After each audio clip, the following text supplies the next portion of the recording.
कौन है खाटू श्याम जी? खाटू श्याम जी भगवान श्री कृष्ण के कलयुगी अवतार हैं। महाभारत के भीम के पुत्र घटोत्कच और घटोत्कच के पुत्र बर्बरिक थे।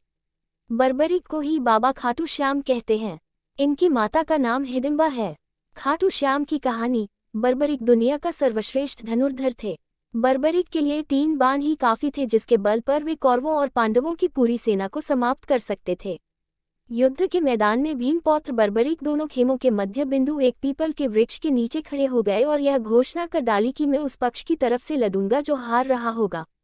बर्बरिक की इस घोषणा से कृष्ण चिंतित हो गए। भीम के पौत्र बर्बरिक के समक्ष जब अर्जुन तथा भगवान श्री कृष्ण उसकी वीरता का चमत्कार देखने के लिए उपस्थित हुए, तब बर्बरिक ने अपनी वीरता का छोटा सा नमूना मात्र ही दिखाया।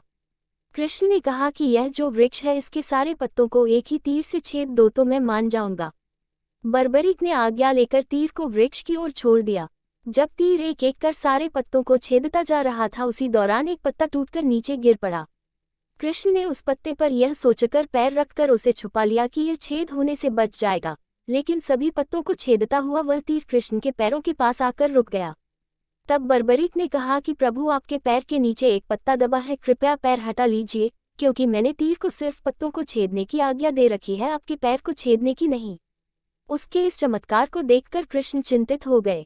भगवान श्री कृष्ण ये बात जानते थे कि बर्बरिक प्रतिज्ञावश हारने वाले का साथ देगा। यदि कौरव हारते हुए नजर आए तो फिर पांडवों के लिए संकट खड़ा हो जाएगा, और यदि जब पांडव बर्बरिक के सामने हारते नजर आए तो फिर वह पांडवों का साथ देगा। इस तरह वह दोनों ओर की सेना को एक ही तीर से खत्म कर देगा।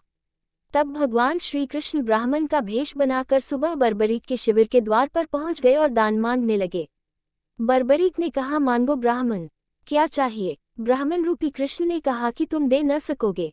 लेकिन बर्बरिक कृष्ण के जाल में फंस गए और कृष्ण ने उससे उसका शीश मांग लिया। बर्बरिक द्वारा अपने पितामह पांडवों की विजय हेतु स्वेच्छा के साथ शीश दान कर दिया गया।